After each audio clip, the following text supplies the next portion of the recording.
Sumainyo ang Panginoon. At sumayo rin. Ang mabuting balita ng Panginoon ayon kay San Lucas. Papuri sa iyo, Panginoon.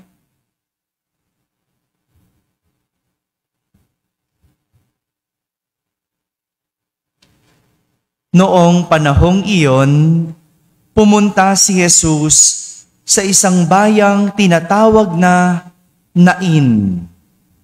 Sumama sa kanya ang kanyang mga alagad at ang napakaraming tao.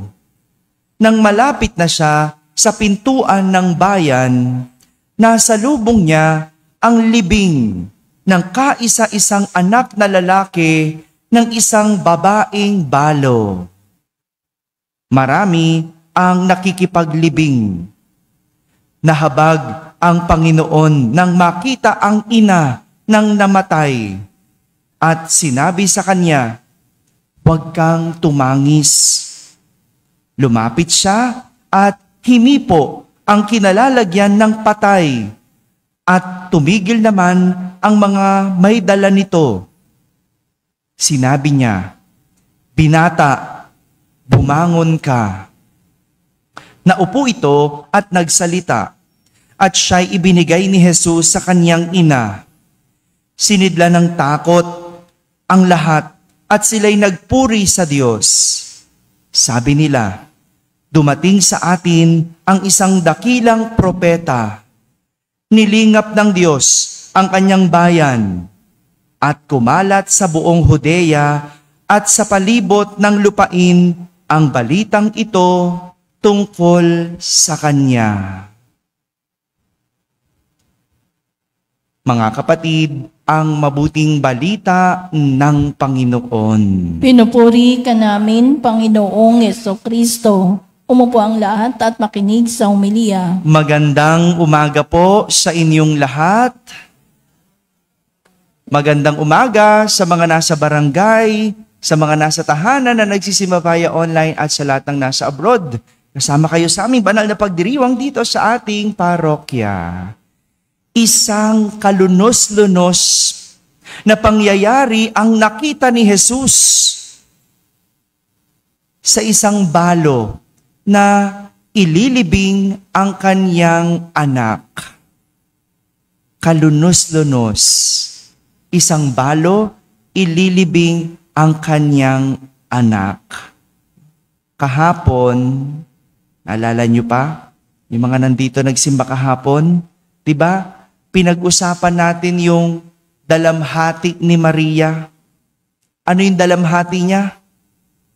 Yung anak niya namamatay. Nasa tabi o nasa paanan si Maria habang ang anak niya ay nakikita niyang unti-unting namamatay. Sabi nga natin, walang makapagpapaliwanag ng sakit na nararamdaman ng isang ina na namamatay ang kanyang anak. Kaya nga, ang namatayang magulang, wala tayong maitatawag. At ito yung nakita naman ni Jesus sa isang babaeng balo. Inililibing ang kanyang kaisa-isang anak. Kaya nga, pinatahan ni Jesus ang ina sa pagsasabing, "Huwag kang tumangis." Pero dahil kilala natin si Jesus na hindi lang magaling magsalita, hindi lang puro salita, kundi pinakita niya sa gawa. Pinatahan niya ang isang ina, ang isang balo sa pagsasabing sa anak niya, no? "Binata, bumangon ka." Para mapatahan ang isang ina, hinipo niya yung patay at tumigil naman ang mga may dala nito at sinabing, "Binata, bumangon ka." Galing talaga ni Jesus, no? Hindi puro salita yung pagpapatahan. Alam niya kung paano patatahanin ang ina. Paano? buhayin yung anak. Buhayin. Pinatahan ang balo sa pamamagitan ng pagbuhay sa kaisa-isa niyang anak na lalaki. Dito, ipinapakita na sa tuwing nahahabag si Jesus, sa tuwing naaantig ang kanyang puso, siya ay gumagawa ng milagro. Naalala natin yung kwento ng minsang mahabag si Jesus sa libu-libong tao. 3 araw na silang magkakasama. At bago niya pinauwi yung mga libu-libong tao, anong ginawa niya? Pinakain. Diba? Kasi anong naisip niya? Baka himatayin sila pag uwi. Biruin mo, tagal na nila magkakasama, walang kinakain. Kaya bago niya pinayaon ang mga tao, pinakain muna niya. Sa pamamagitan ng pagpaparami ng tinapay at isda. O hindi ba? Tuwing nahahabag si Jesus, gumagawa siya ng milagro. Isa lang yan sa mga milagro pa na ginawa ni Jesus. Naalala niyo rin yung kwento nung kapitang Romano, nung nakiusap siya na pagalingin ang kanyang sundalo na may sakit. Diba? Anong nangyari? Dahil namangha si Jesus. Sa pananampalataya ng kapitang Romano, pinagaling niya ang sakit ng sundalo. Pero unawain natin kung paano naantig o nahabag si Jesus sa balo. Unawain natin. No? Alam niyo po, noong panahon ni Jesus, ang mga lalaki lang ang pwedeng magtrabaho. Ang mga babae, sa bahay lang dapat magtrabaho.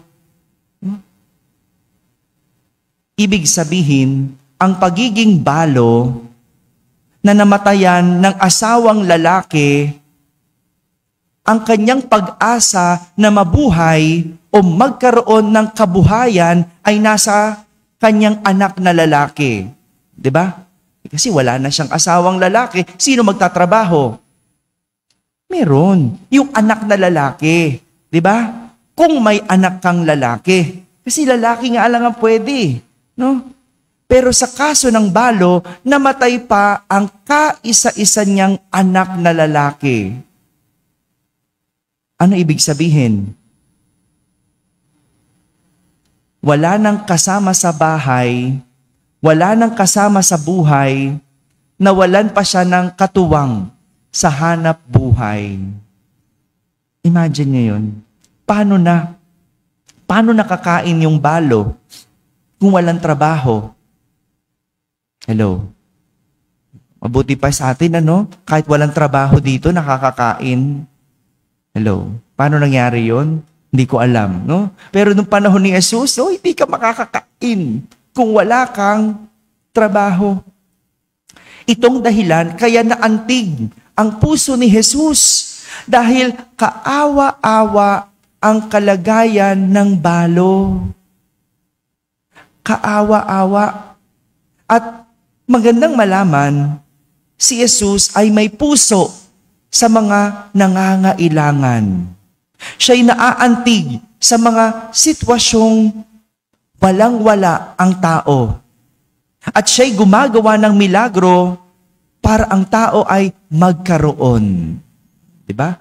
Kung walang-wala ka na, sigurado maaantig sa iyo ang Diyos. Kung walang-wala ka na, sigurado gagawa ng milagro sa iyo ang Diyos. Pero, maganda ding malaman na kapag walang nangyayari sa kabila ng kawalan natin, may gagawin ba ang Diyos? May ginagawa ba ang Diyos? Maaring may nakikita ang Diyos. Kung pakiramdam mo minsan, di ba? Yung akala mo, walang-wala ka na. Akala mo. Pero ang totoo, may nakikita pa ang Diyos. Hindi ka walang-wala. May kamay ka. may paa ka. Pwede kang magtrabaho.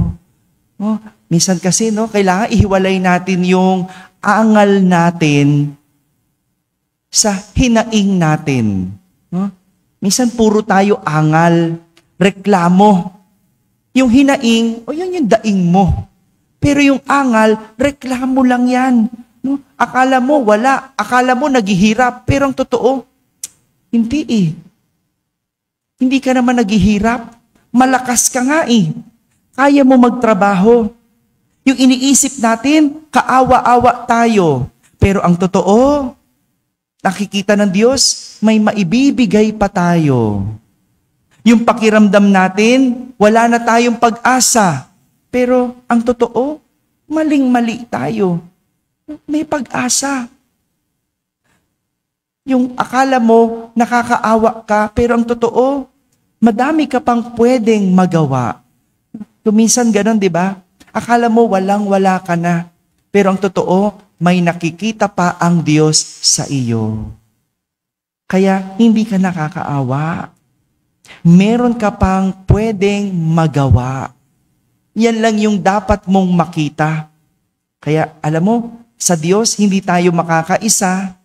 Hindi mo pwedeng sabing, Lord, tulungan mo ko, hirap na ako. Nakikita niya, chismis ka lang ng chismis dyan. Nakikita niya, di ka naman naghihirap. Ang lakas-lakas mo pa. May kakayanan ka pa. Kung minsan lang, gusto natin, lagi tayong kaawaan. Pero tayo, walang awa. Hello? Nakita niyo yung pagkakaiba? Gusto mo, lagi kang kaawaan. Pero tayo, walang awa. Mga kapatid, alam ni Jesus kung sino ang nangangailangan at dapat tulungan. Dahil may ilan, ang kailangan lang gawin, palakasin ang loob. Encourage mo lang. Minsan, di ba, yung mga kaibigan natin humihingi ng payo, hindi naman nakakaawa eh. Encourage mo lang. Alam niyo po, sa Philippine Women's University, tinuturuan ko yung mga teacher kung paano humawak ng pera. Kung paano ayusin yung kanilang finances. Kasi nakakalungkot na ang tao, minsan walang ipon. Well, iba yung kapos talaga. Pero iba yung may sweldo, pero pagkatapos ng sweldo, labas lahat. Kaya tinuturuan ko eh. Kasi hindi naman wala. Ang kailangan lang turuan, i-encourage, gabayan. Ayun yung ginagawa ko sa kanila. Sabi ko, sige, lista natin lahat ng bayarin mo. Lista natin yung mga pinagkagastusan mo. Ayun. Nakita na niya, siya mismo, na marami pala ng mga gastos na hindi naman kailangan. Marami. Tapos pagka pecha de peligro, magdadasal. Lord, kapos na ako, tulungan mo ako. Sabihin sa'yo ni Lord, katatapos lang ng sale. 9.9. Ang dami mong binili. Tas ngayon, nagdadasal ka, walang-wala. Hello? Diba? Kung minsan, yung mga pakiramdam natin, nakakaawa tayo, hindi. May nakikita pa ang Diyos. At ito ang tandaan natin. Alam ng Diyos kung sino ang nangangailangan at dapat tulungan. Madali siyang maantig sa mga taong wala ng pag-asa, pero kilala din niya ang mga taong puro lang asa. Amen? Amen.